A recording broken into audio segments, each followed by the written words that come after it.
el Rey te invita a su casa real.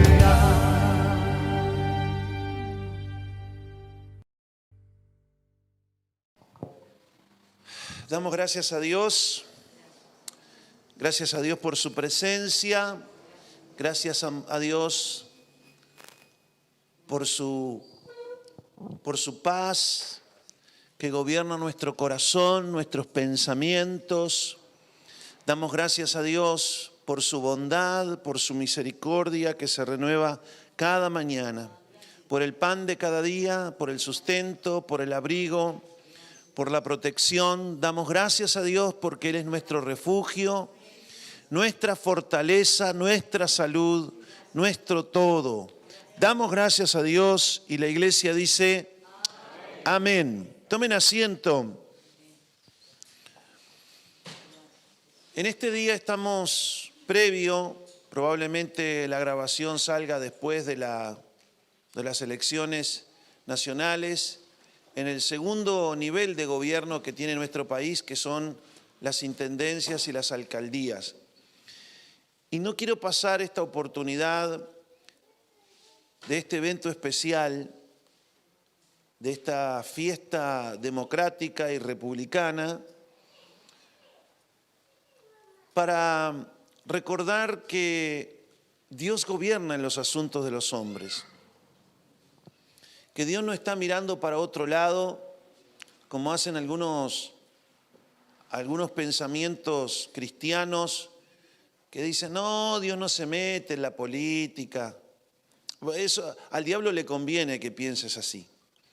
Porque si tú crees que Dios no se mete, tú no te vas a meter. Y como no hay espacios vacíos, siempre Él ocupa lo que otros no ocupan. Por algo la Biblia dice, no deis lugar al diablo. ¿Cómo uno da lugar al diablo? Bueno, no ocupando el lugar que Dios nos ha dado.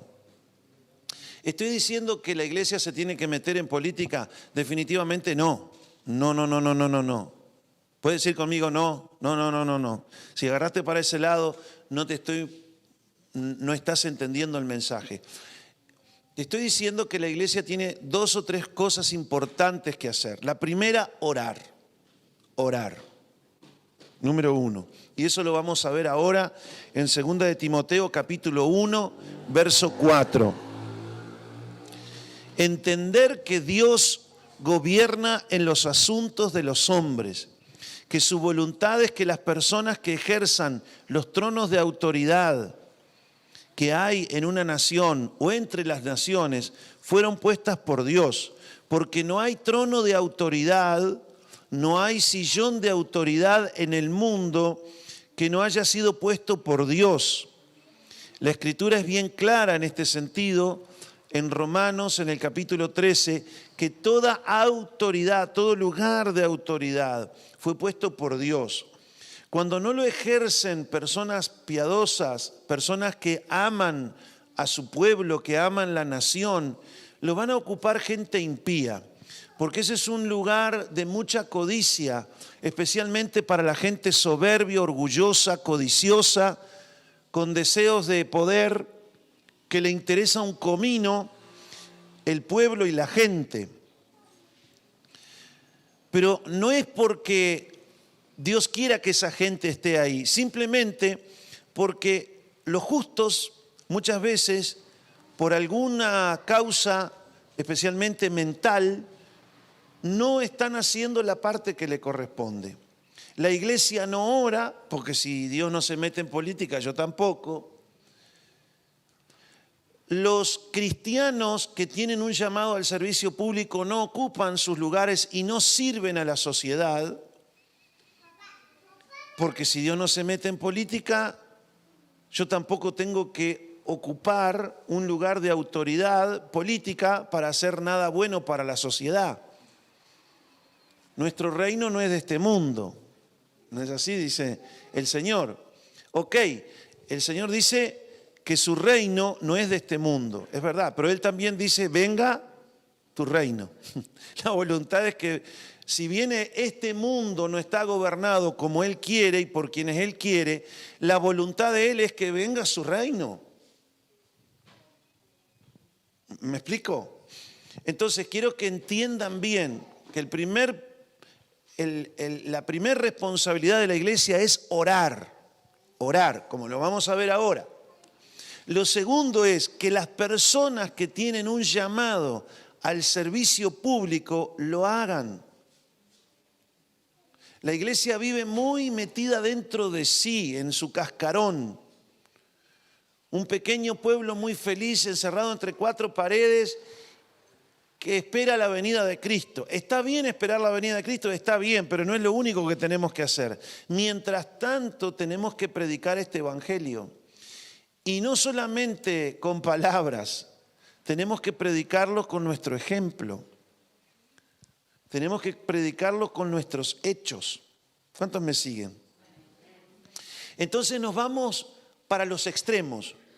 O Dios no se mete en política y nadie se mete en política y la política es del diablo y que siga el diablo mandándonos, porque si no lo ocupan personas honestas y piadosas, les aseguro que las va a ocupar alguien que nos va a molestar en nuestra libertad de adorar a Dios. Como pasa en otros países. Si no, fíjese en China, lea acerca del régimen comunista que hay en China, en Corea del Norte. Usted no crea que es la voluntad de Dios que gobiernen esos países gente endiablada con su ideología, usando el poder público y el poder de la autoridad del Estado para combatir a los santos. No es la voluntad de Dios. Lamentablemente, que eso siempre ha ocurrido de que pasa así, desde que la iglesia existe, pero no es que es la voluntad de Dios. La voluntad de Dios es que las naciones estén gobernadas por personas de bien, personas sabias, entendidas, idóneas, que amen a Dios y en caso de que no conozcan a Dios, que sean instrumentos en las manos de Dios igualmente para bendecir a su pueblo y a su iglesia. Cuando los justos gobiernan, hay alegría. Más cuando el impío gobierna, el pueblo gime. A ver, ¿cuál piensan que es la voluntad de Dios que gobierna entonces? Entonces, tenemos que no irnos al otro lado. También está lo otro que hacen de las iglesias un comité y que manipulan la conciencia de la gente diciéndole, usted tiene que votar esto es lo que tiene que votar. No se trata de eso tampoco. No podemos pendular para el otro lado y hacer que el tema político sea el tema del púlpito. En realidad los líderes que vienen a un púlpito para hablar del evangelio y de la palabra de Dios, están ahí para enseñar todo el consejo de Dios, pero no para tomar partidismos. ¿Cuántos me siguen? No para tomar partidismo ni de aquí ni de allá. Hay algo bueno que tiene nuestro país, entre tantas cosas buenas y maravillosas que Dios nos ha dado en Uruguay, es que hay una separación entre la iglesia y el Estado, y eso está muy bien. Ambos tienen que correr por carriles diferentes. La iglesia no necesita del Estado para sustentarse. La iglesia la sustenta material y espiritualmente el Señor. Y Dios ha dejado bien claro que el César se ha de alimentar con lo que es del César, con los impuestos. Y lo que es de Dios, que es la iglesia, la sustenta Dios con las dádivas voluntarias que cada uno da para la obra de Dios, pero pensando que eso más que para la obra es para Dios mismo y a hombres a quienes Dios ha delegado para administrarlos. En ese sentido estamos bien y estamos con los conceptos claros. Ahora, eso de idealizar de que la iglesia tiene que transformarse en un partido político y gobernar, eso no es bíblico. No está en la palabra de Dios. Pero sí está en la palabra de Dios que la iglesia debe de tener en su seno hombres y mujeres con fuertes convicciones en la palabra de Dios, para que en el servicio público lo apliquen. La honestidad, un espíritu de servicio, un espíritu humilde, pacífico, conciliador. Esas cosas las aprendemos de la palabra de Dios y del Espíritu de Dios y de Cristo mismo. Él dijo, aprended de mí que soy manso y humilde. Ahora, eso no solo yo lo aplico en la política, lo aplico en mi trabajo, lo tengo que aplicar en mi familia, lo tengo que aplicar en los relacionamientos. Y si tengo que estar en el servicio público, lo aplico allí. Siempre va a haber allí, en el lugar de gobernar, personas que son gobernadas. Todo aquel que asume una autoridad o un puesto de autoridad en una nación, ella misma está gobernada por algo, o por alguna ideología perversa, o está gobernado por los principios y los valores judeocristianos que fundaron nuestra sociedad occidental. La prueba está que cuando la sociedad occidental abandona esos valores, se vuelve una sociedad egoísta, una sociedad centrada en el placer, que esa es la gran calamidad de la sociedad occidental. Prosperó, avanzó con sus sistemas económicos y con sus metodologías, y creció, pero no fue rico para con Dios ni para con los necesitados.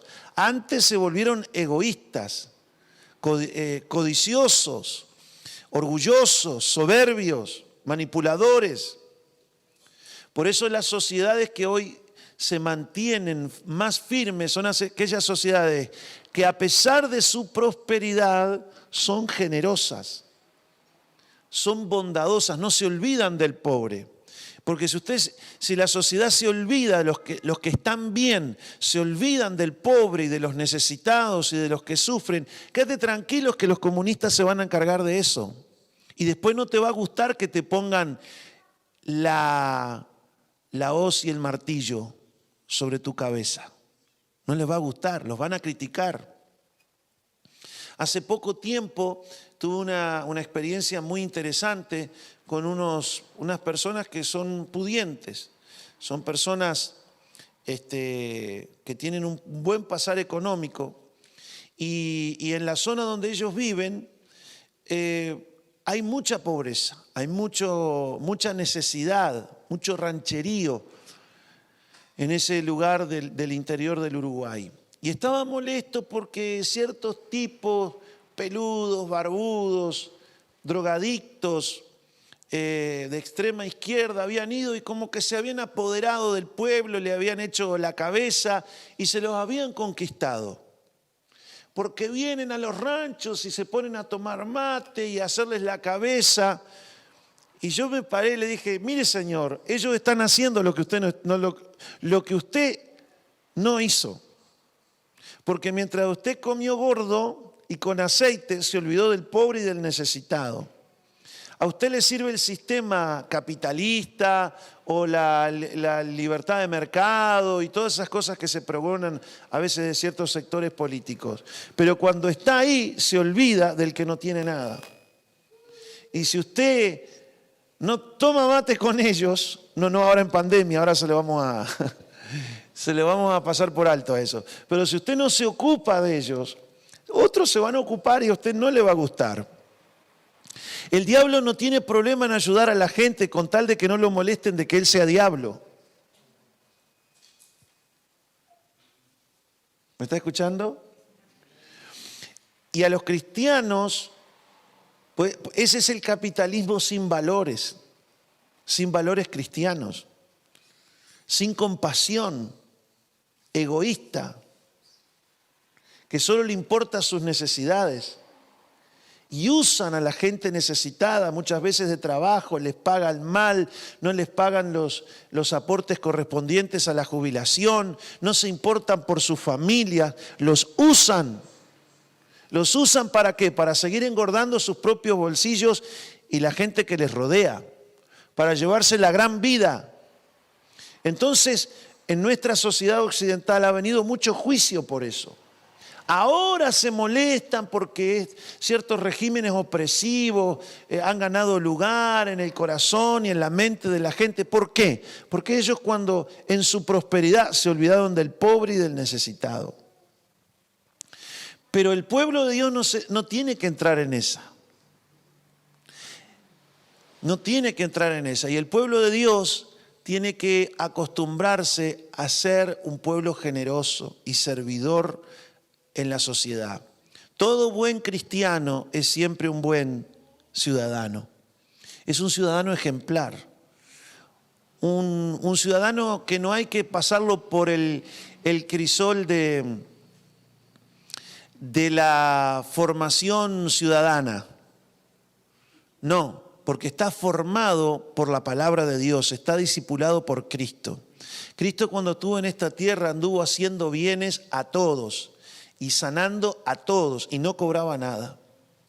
Imagínense si Jesús podría vivir bien en esta tierra.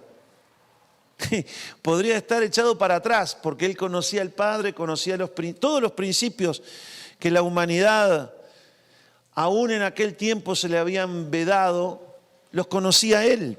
Él sabía, Él podría ser mucho más rico y famoso y más próspero que Salomón, ¿o no? ¿Sí o no? Claro. Sin embargo, Él se ocupó de los pobres y de los necesitados. Él se hizo pobre para enriquecer a los pobres. Conocéis la gracia de nuestro Señor Jesucristo, que siendo pobre, siendo rico, se hizo pobre para enriquecer a los necesitados. Y no solamente porque les dio cosas materiales, sino porque les dio enseñanza, les capacitó, los transformó. ¿Me explico? Cuando la sociedad olvida de eso, abre las puertas para que otras ideologías y otros regímenes tomen lugar y después a nadie le gusta. Pero bueno, a llorar al cuartito. Ahora es tiempo de que nuestra sociedad se vuelva cada vez más sensible, más solidaria y especialmente a los hijos y a las hijas de Dios, para que no imiten esos modelos fallidos como los que estaba describiendo, que solamente ellos. Por algo el apóstol Pablo dijo, a los que prosperan en este siglo, en este tiempo, con riquezas materiales, mándales que sean ricos, pero ricos en buenas obras. ¿Y en obras a quién? Al necesitado. Buenas obras ¿para con quién? Para los más desvalidos, para los más desposeídos. ¿Alguien está aquí? Así que vamos a tomar la posición que tiene que tomar la iglesia. Lo primero, orar. Lo segundo, toda la iglesia debe ser solidaria con la gente. Tenemos que hacerle bien a todos, nos manda la Biblia, mayormente a los de la familia de la fe, pero tenemos que hacerle bien a todos. Tenemos que hacerle bien al que duerme en la puerta de tu casa y que no nos gusta, que está maloliente y a veces alcoholizado para ahogar sus penas. Tenemos que tener compasión de ese. Aunque en sus errores haya llegado ahí, ser compasivos, sabiendo que si tus hijos no están ahí es por la gracia de Dios, pero bien que podrían estar. Y a ti no te va a gustar que te maltraten a tus hijos. En lugar de echarles agua caliente, tendríamos que invitarlos con un café con leche bien caliente y suculento en las noches de frío. Entonces, la iglesia se tiene que transformar en una iglesia compasiva, solidaria. Eso también es predicar, mis amigos. También es predicar cuando nadie te ve, cargar a una persona que se está muriendo de hipotermia y llevarla al hospital. También eso es predicar. También es predicar cuando tenemos un llamado al servicio público y ejercemos ese cargo sabiendo que estamos ahí no como señores ni para enseñorearnos ni para hacer majugas como dicen allá en mi pueblo. negocios extraños. Estamos ahí para administrar bien los dineros públicos y para servir con ellos a la gente, porque para eso se pagan los impuestos. No se pagan para el enriquecimiento propio.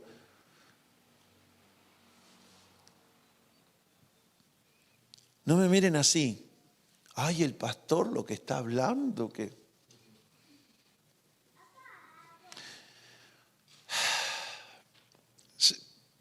Vamos a leer en Timoteo capítulo 2, verso 1 al 4. Primera de Timoteo 2, 1 al 4. Yo lo voy a leer en la Nueva Traducción Viviente. Por favor, escuchen esto y vamos a la primera responsabilidad de la iglesia. ¿Cuántos son la iglesia de Cristo aquí? Mire qué hermosa la iglesia de Cristo. Qué preciosos. Todos de tapaboca, pero preciosos igual. En primer lugar, la versión Reina Valera dice ante todo. Miren lo que Dios le manda a un pastor y a su iglesia. El apóstol Pablo le escribe al pastor Timoteo y a la iglesia. Y es lo que el Espíritu Santo nos manda a nosotros. En primer lugar, ¿qué? Hacer un pacto. En primer lugar, rodeen la ciudad y esparzan harina, leche y hagan hechicería evangélica. ¿Dice eso? Que enterremos Biblia en el medio de la plaza, amparados en las sombras de la noche, que unjamos todos aquellos monumentos que pensamos que son una maldición para la ciudad. ¿Dice eso? No dice eso. En primer lugar, lo primero es lo primero, ¿no? Te ruego que ores por todos los seres humanos, inclusive los que no te quieren bien. Inclusive los que están engañados por ideologías antidios.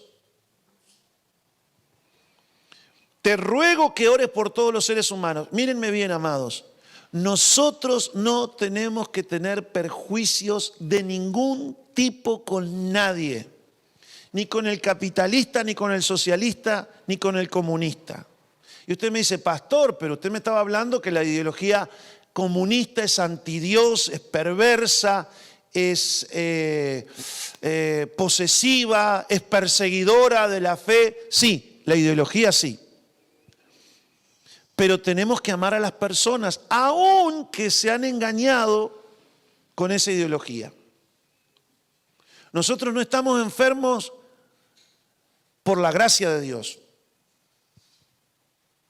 Pero bien que podríamos estar enfermos como ellos.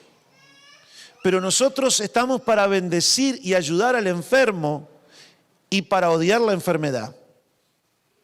Odiamos esas ideologías perversas, las aborrecemos como Dios las aborrece, pero amamos a las personas. El oncólogo no se enoja con la persona, se enoja con el tumor. El oncólogo combate la metástasis, pero salva al enfermo. Y la iglesia tiene que asumir de salvar a todos los seres humanos. No ella en sí, sino ponerse en las manos de Dios como un instrumento de salvación de todos los seres humanos. La iglesia tiene que ser un instrumento de sanidad para todos los seres humanos y amar a todos los seres humanos, no importa del color ni del partido político que sea. A todos ayudarla, no importa si es sindicalista, si no es, a todos, a todos, a todos. Tenemos que orar por ellos y hacerles bien a todos, el bien que necesitan. Pero eso no significa que estemos de acuerdo con el cáncer ideológico comunista. ¿Cuántos están aquí? Eso es un cáncer que afecta la mente y les hace perder el sentido común a los seres humanos. Así como al capitalista lo ciega la codicia y la avaricia para transformarse en una persona egoísta que no le importa a los demás, de la misma manera el comunismo ciega, el marxismo, el leninismo. Todo eso entorpece la mente y no le permite a la persona ni conocer a Dios Eso es lo que la Biblia dice, que el Dios de este siglo le cegó el entendimiento con esa forma de pensar. ¿Qué quiere decir? Que desechemos las personas en ninguna manera. Amemos las personas y amémoslas en forma práctica. Tratémosles bien, bendigámosles, hagámosles el bien que necesitan.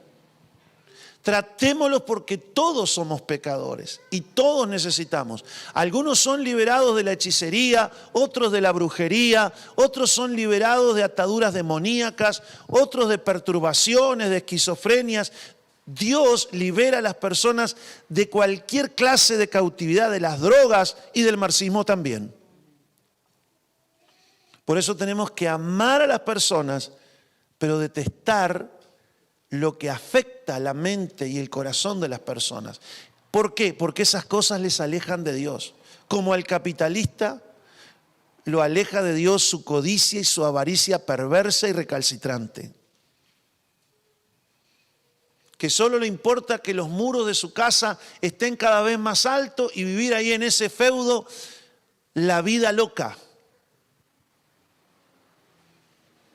Como si nunca tuvieran que dar cuenta delante de Dios. De la misma manera, son los dos polos opuestos. Pero la iglesia tiene que bendecir a todos, hacerle bien a todos y orar por todos los seres humanos. Pídanle a Dios que los ayude a encontrarse con Él. Intercede en su favor y da gracias por los seres humanos. ¿Por qué? Porque los seres humanos son todos hechos a imagen y semejanza de Dios. Ora de este modo por los reyes, esto es, por los que están gobernando las naciones, y por todos los que están en autoridad. ¿Qué nos manda Dios?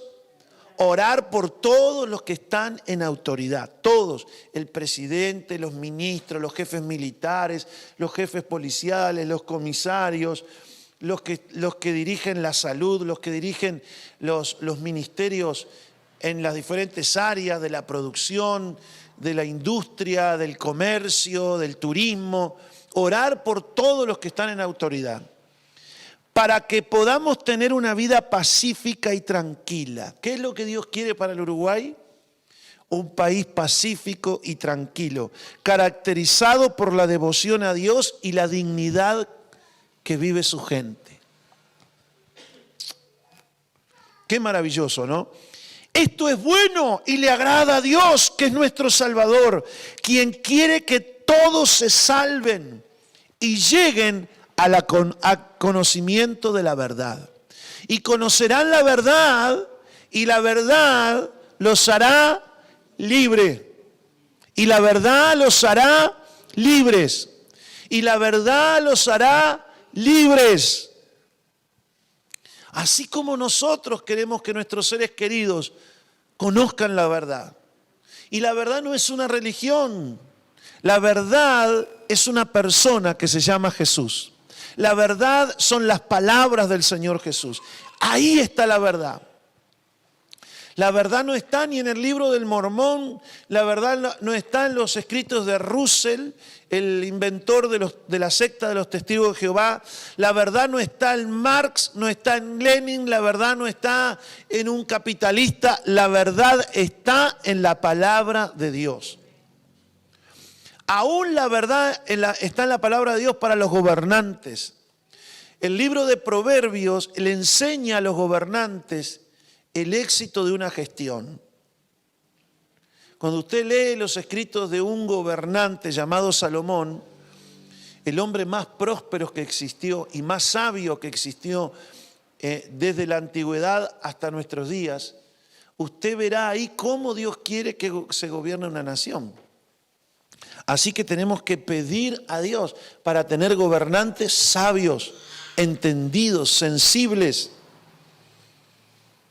que no solamente agraden a Dios, sino que hagan bien al pueblo. De manera que en lugar de polarizar una nación, diciendo ellos contra nosotros y nosotros contra ellos,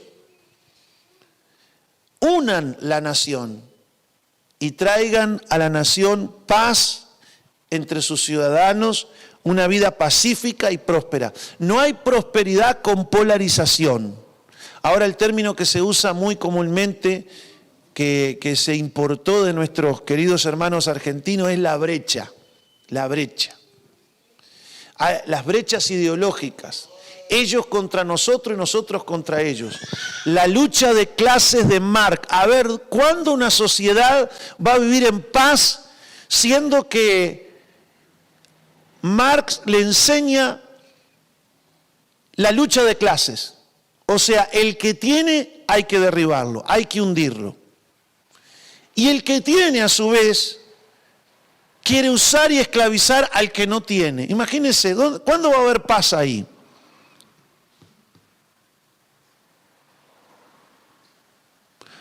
Marx, junto a otros de su época, que fueron al mismo manicomio con otros filósofos, le han dejado como herencia esa perversidad a nuestros países. Tristemente, algunos engañados hacen gala de esos pensamientos. Pero así, ¿cuándo va a haber paz? No va a haber nunca paz. Paz va a haber cuando la gente conozca la verdad y ame, independientemente del color político, del color de la piel, del color no sé, de la bandera política que esgriman. Paz va a haber cuando se ame, nos solidaricemos unos con otros y hagamos el bien entre todos. Ahí hay paz. ¿Cuál es la verdadera justicia? La verdadera justicia es sacarle al que trabaja, se esfuerza, al que produce, sacarle por medio de la imposición para darle al que no tiene. Ahí está la justicia social. No, la justicia social no está ahí. El que no tiene que aprender, tiene que capacitarse, tiene que estudiar, se le tienen que brindar las oportunidades y saber que con esfuerzo, con honestidad y trabajo sale adelante y produce. Hace poco hubo un revuelo tremendo en el ambiente de la educación. ¿Por qué? Porque alguien filtró ahí que estaban pensando en que este año de pandemia iban a pasar a todos los alumnos al año siguiente. Entonces, muchos que predican ese tipo de justicia social se pusieron, eso es una injusticia, porque algunos estudiaron, se esforzaron, y otros ni aparecieron, y otros que ni hicieron los deberes que las maestras les envió a través de la plataforma digital. ¿Cómo es posible la injusticia? Y si lo dicen ahora, ¿quién va a estudiar de aquí en adelante? Por supuesto, es una barbaridad eso. ¿Por qué? Porque se premia al que no hace nada. Porque esa es la naturaleza humana, ganar todo lo máximo posible con el mínimo esfuerzo. ¿Verdad? Entonces, muchos pusieron el grito en el cielo por eso. Y es correcto. Se necesita premiar los méritos de aquellos que se esfuerzan, que estudian, y de aquellos padres que hacen un gran esfuerzo por ayudar a sus hijos en las tareas del hogar. Y eso es lo correcto, eso es lo bueno. Pero ¿por qué es también tan estricto cuando después de esforzarse, trabajar, estudiar, ser productivo y ser un buen ciudadano, vienen por la imposición y se les saca gran parte para darle al que no tiene? Tendrían que leer la parábola de los talentos. Cuando el Señor le dio talentos a unos y a otros, y al que no laburó con el talento ni hizo nada, en lugar de darle lo que el otro había producido, se lo quitaron. Cuando ¿Cuántos leyeron esa parábola? Esto no le gusta a algunos. ¿Eso significa que el que tiene no puede ser solidario con el que no tiene? Sí, claro. Tenemos que ser solidarios. Pero no a punta de espada ni de pistola. El que tiene y que logró grandes cosas tiene que ser generoso y bondadoso y ser rico en buenas obras. Por eso los cristianos tenemos que estar bien parados en cuanto a esto. Si usted no lo entiende muy bien, va a quedar grabado y lo puede escuchar de nuevo.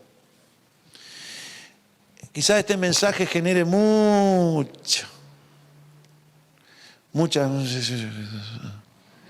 Y cuando comentan, ¿ah? Vamos a seguir.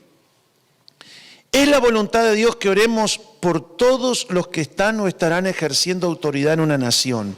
Esto incluye el segundo y tercer nivel de gobierno que tiene el Uruguay, que son las intendencias y las alcaldías. En este pasaje se nos dice cuáles son los motivos por los cuales tenemos que orar. ¿Por qué tenemos que orar por todos los que ejercen autoridad?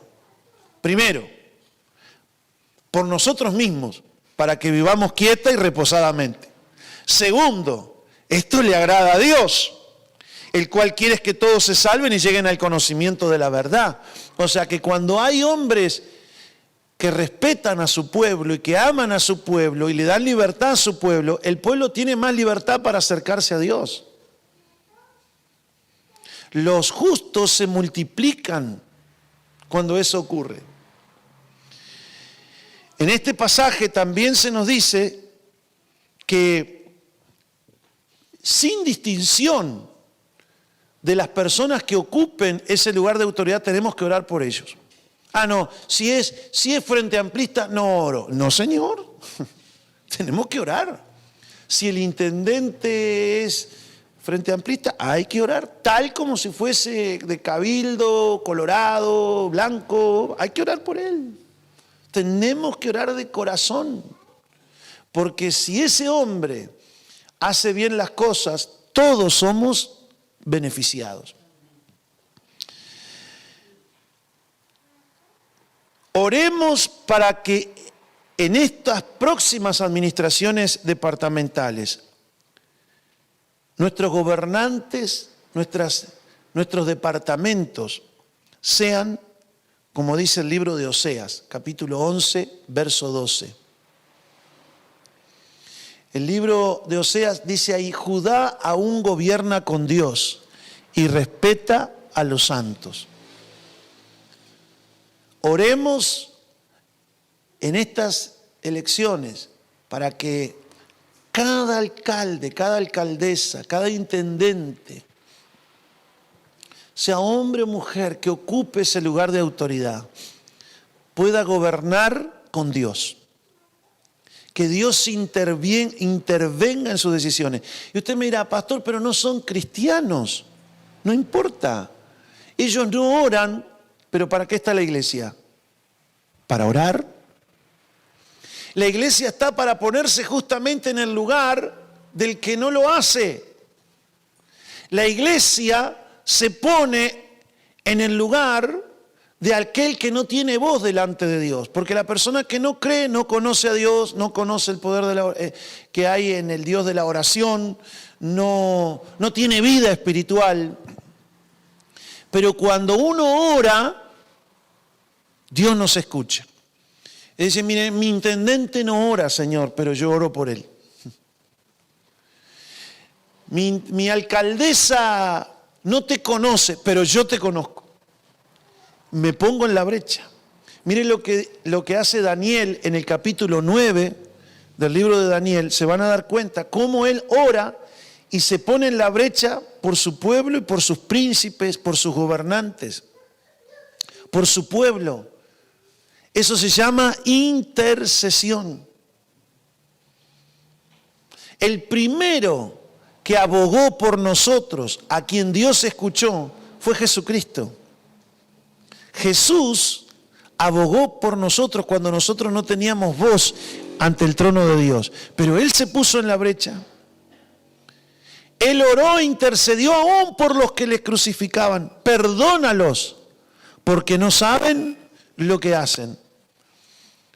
Estaban yendo contra Dios, contra el plan de Dios, pero se ponía en la brecha para que ellos recibiesen perdón, porque Cristo quería que ellos fuesen perdonados. Ahora imagínense por nuestros gobernantes. Hay un gobernante enigmático en tiempos bíblicos que proféticamente habla Isaías en el capítulo 45, que es el rey Ciro. Ciro hizo tantas cosas de parte de Dios que estaban en el plan de Dios, pero además bendijeron al pueblo de Dios.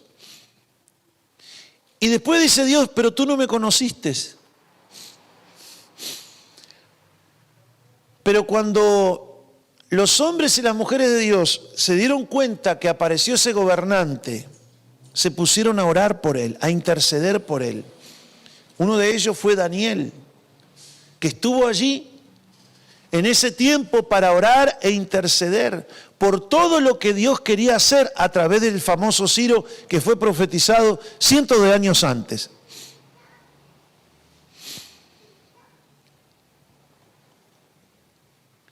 Y él se puso en la brecha y gobernó con Dios. Y bendijo al pueblo de Dios, bendijo a los santos. Esto quiere decir que Dios bendijo a los escogidos de Dios. Ciro bendijo a los escogidos de Dios. Cuando un gobernante es un gobernante que está haciendo la voluntad de Dios, tiene paz y buen relacionamiento con los creyentes. Oramos para que Dios nos libre de gobernantes soberbios y mentirosos, que Dios pueda escoger a los suyos, a los más adecuados o a los menos peores, y que se sepa que es Dios el que gobierna en nuestro país y hasta los fines de la tierra. Esto es Salmo 59, 12 al 13. Oramos para que hombres y mujeres justos y justas gobiernen y que los próximos años sean motivo de alegría para todo el pueblo que gobiernen. Proverbios 29, 2 dice, cuando los justos gobiernan, el pueblo se alegra. Cuando el impío domina, el pueblo gime. Estamos orando para que sea frente amplista, blanco, colorado, cabildante. No, estamos orando por personas, no por partidos políticos. Porque en todos los partidos políticos hay gente de bien y hay gente corrupta. En todos hay gente con malas intenciones, porque eso es inherente a la condición humana. No hay partido que no pueda estar afectado por la corrupción, aún por los que enarbolan la bandera de la justicia. Encuentran dentro de sus filas gente que hace cosas perversas, porque eso es inherente a la condición humana. Por tanto le decimos, Señor, tú miras el corazón. El Señor mira si es de izquierda o de derecha. ¿Qué mira Dios? El corazón. Por tanto queremos que hombres con el corazón conforme al de Dios, que vayan a hacer lo que Dios quiere que hagan, ocupen esos lugares de autoridad. Aunque sean en pueblitos distantes, no importa. Ese pueblito puede tener gran alegría porque hay un justo, una persona recta, honesta, que Dios guía para gobernar. Aunque sean pocos los recursos, puede transformar el milagro de los panes y de los peces hoy como aquella multitud en la antigüedad fue alimentada por los panes y los peces. Así hoy, no importa que tenga pocos recursos, en las manos de gente que Dios bendice, esos recursos se multiplican. ¿Cuántos están aquí? Que así ocurra y que también Dios bendiga a los que votan, no solamente que escoja a los gobernantes, sino que Dios bendiga al pueblo que vota. Que el pueblo sea guiado por Dios a la hora de poner sus gobernantes. Hay un pasaje tremendo ahí en Oseas capítulo 8, verso 4, que dice, Israel puso reyes que yo no escogí y príncipes que yo no conocía. Ellos pusieron sus propios gobernantes, no consultaron a Dios. Y príncipes que Dios ni los conocía. Como que Gabriel le dice, Señor, ¿viste que Israel puso nuevo rey? No, sí. ¿Y quién? Fulano. ¿Y quién es fulano?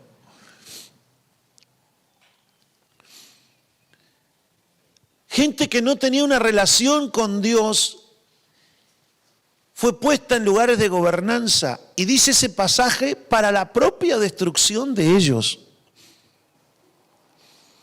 Ustedes no crean que el pueblo no es responsable.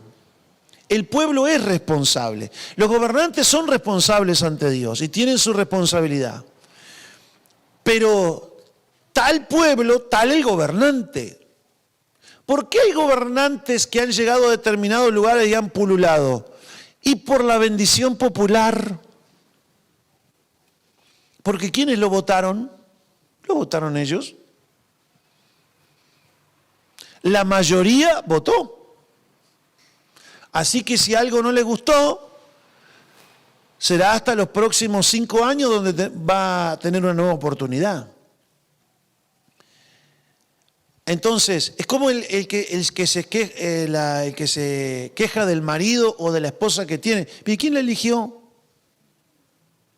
¿Quién la votó a esa? Pero me engañó. Pero tenías que haber consultado con Dios y Dios te iba a decir si te estaba engañando o no. Así que ahora a llorar al cuartito. Lleva tu causa delante de Dios y mira, Señor, me pasaron gato por liebre. Y yo no te consulté y te pido perdón. Ahora ayúdame. Clamo a ti, respóndeme. Bien, que Dios nos sorprenda, hermanos.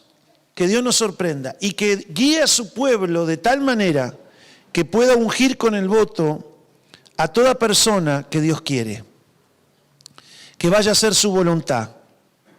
A veces los más inesperados son elegidos por Dios. Normalmente lo que el sentir popular no escoge, escoge Dios. David estaba en el fondo del redil de las ovejas, pero allí puso la mirada del Señor.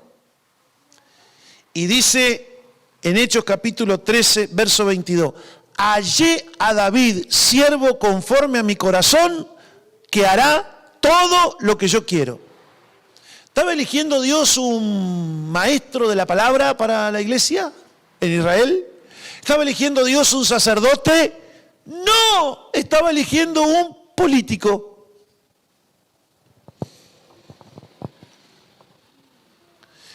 Muchos no se dan cuenta que gran parte del Antiguo Testamento fueron escritos por políticos, por reyes, por hombres que gobernaban naciones. El libro de los reyes, el libro de las crónicas, son todos libros enfocados en lo que pasaba en una nación y en el gobierno.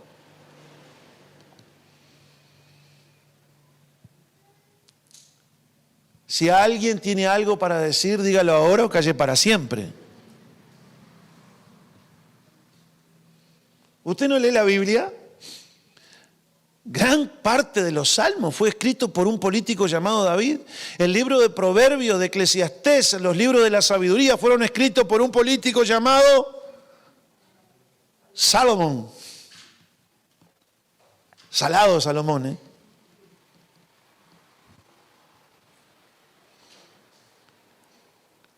¿Quiénes juzgaron a Jesús?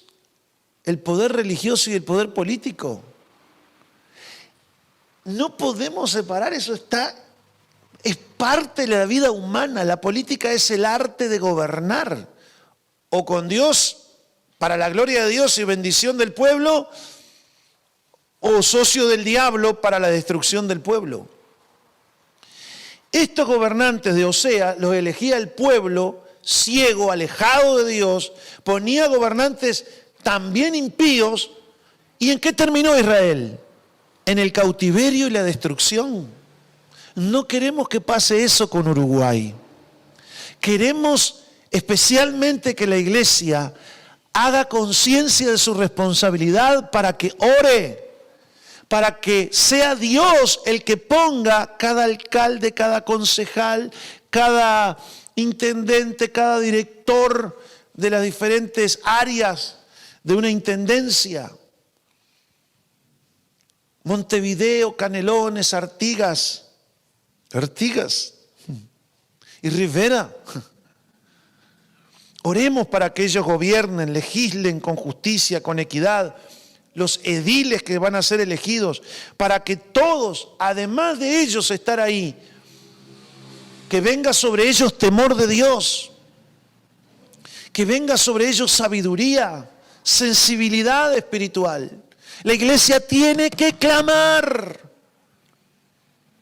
Les hago un llamado urgente a la oración para que busquemos a Dios, para que estos próximos años sean años que, a pesar de lo que está viviendo el mundo, sean años de alegría para Uruguay.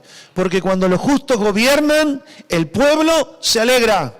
Sean tiempos de paz, de refrigerio, de vida pacífica en la sociedad. De una sociedad que en lugar de multiplicarse la maldad, se multiplica la generosidad, la bondad, la solidaridad. Y eso va a ocurrir cuando nosotros oremos. Y no demos la espalda a lo que nos está pasando, porque Dios nos va a hacer responsable como iglesia. ¿Cuántos me votan? Digo, ¿cuántos dan gloria a Dios?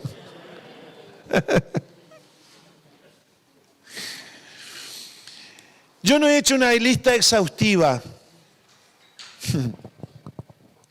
No he hecho una lista exhaustiva, pero he hecho una lista de pueblos y ciudades del interior del Uruguay. Yo amo mi país. ¿Tú amas tu país? Uruguay es una bendición. Todo. Los problemas que tiene Uruguay no son porque Uruguay es Uruguay. No es porque tiene terremotos. No es porque tiene cataclismos. No es porque tiene desiertos. No es porque le falta agua. No. Dios lo bendijo a este hermoso país. Es una hermosura de la creación. Le ha dado hermosas costas, preciosos y caudalosos ríos y arroyos. Nos ha dado sierras. Nos ha dado multiplicidad de fauna, de flora. Nos ha dado tierras fértiles, verde bendición, verde de vida. Pero sin dirección sabia, Uruguay ha caído en las deudas. Sin dirección sabia, el pueblo ha caído en las drogas. Sin dirección sabia de sus gobernantes, el pueblo ha caído en depresión. Uruguay es uno de los países con mayor índice de suicidios en toda Latinoamérica y uno de los primeros en el mundo por cantidad de habitantes. Nosotros tenemos una tragedia que se mueren más de 600 personas por año de suicidio y muchos de ellos entre jóvenes. Dios ha bendecido a Uruguay, pero un pueblo que ha ignorado a Dios y sus gobernantes que no han sido puestos delante de la presencia de Dios han traído esta calamidad. Y la iglesia es responsable, porque la iglesia se le ha llamado a iluminar, a hacer luz. O sea que no critiquemos demasiado las tinieblas que tiene nuestra sociedad, porque probablemente la falta de luz de la iglesia, la falta de oración, la falta de vigilia, la falta de ayuno, la falta de santidad, la falta de consagración, la falta de predicación. Eso es un problema nuestro, queridos amigos. Eso es un problema nuestro. Estamos preocupados por nuestro ombligo. Cuando Dios le dijo a Israel que iban a ser llevados al cautiverio por sus pecados, le dijo, pero a las ciudades donde vayan, oren por la paz de esa ciudad. Críen hijos, hagan emprendimientos, den frutos, bendigan esa ciudad y en su paz ustedes tendrán paz. ¿Me están escuchando? O sea, que en la bendición de Uruguay nosotros vamos a ser bendecidos. Pero ¿y si los rectos no bendicen? ¿Cómo la nación va a ser bendecida? No está escrito por la bendición de los rectos la ciudad será engrandecida. Usted vio cómo una decisión de compasión como la que tuvo Uruguay por los tripulantes y por toda la gente que venía en el Greg Mortimer, ¿se acuerdan? ¿Cómo fue la nación? Engrandecida. ¿Fue engrandecida porque ganamos la Copa Mundial de Rusia? ¿Porque salimos cuartos en Sudáfrica? La justicia y la compasión engrandece la nación. Ni Chile, ni Argentina, ni Brasil, ni las propias Falklands allá en el sur, las Islas Malvinas, que eran hermanos de los australianos, formaban parte del Commonwealth británico, los recibieron, pero Uruguay recibió, y recibió con brazos abiertos, y tuvo un acto de compasión, de misericordia por esa gente que estaba metida ahí en el medio del mar, muriéndose y contagiándose entre ellos con el COVID-19. Una acción de un gobernante, fíjese usted, de mirar con compasión y de hacer todo lo que estaba a nuestro alcance, todo lo que estaba a nuestro alcance, hizo no solamente el bien a esa gente, muchos de esos de naciones asiáticas que ni sabían que existía Uruguay, en su gran mayoría neozelandeses y australianos, hizo que la nación fuese engrandecida. Por alguien que actuó con rectitud, por la bendición de un recto, una nación fue engrandecida. Ahora imagínense si todos esos lugares estén llenos de gente recta. Ahora, ¿qué me dicen si la iglesia que tiene la rectitud del Señor en su corazón comienza a bendecir? Usted lávese la boca con aguajane cuando escuche de su boca decir cosas contra Uruguay. Bendiga su nación, bendiga su paisito, que es la tierra que Dios le dio. Ame esta sociedad a pesar de cómo es. Porque si no es más, es porque la iglesia no está haciendo más. Porque Dios quiere hacer más por Uruguay. Ame su nación, ame su país, ame a Dios. Dios, patria ahí. Ame a su país, ame a Dios. Bendígalo. Y que por su bendición Uruguay será engrandecido. No porque va a tener más territorio. La expansión del Uruguay no es territorial, ni es con ejército, ni con espada. La expansión del Uruguay es por la grandeza de sus valores, por la grandeza de hacer las cosas que Dios quiere que hagamos. La justicia, el amor, la misericordia, la compasión, eso va a engrandecer a los uruguayos. Que ahí donde haya un acto de bondad digno de admirar, que pueda haber un uruguayo involucrado. A mí me da mucha tristeza cuando hay ciertas naciones que cuando hay determinados problemas, líos, siempre aparece algún tránsfuga, que es el el autor intelectual de esas cosas y que pertenece a una determinada nación. Es una vergüenza, una mancha para esa nación, ¿no? No. Que donde se sepa que haya un uruguayo, se sepa que hay un hijo de Dios, que hay un cristiano y que hace las cosas como Dios quiere. ¿Cuántos están aquí? Vamos a orar, pongámonos de pie.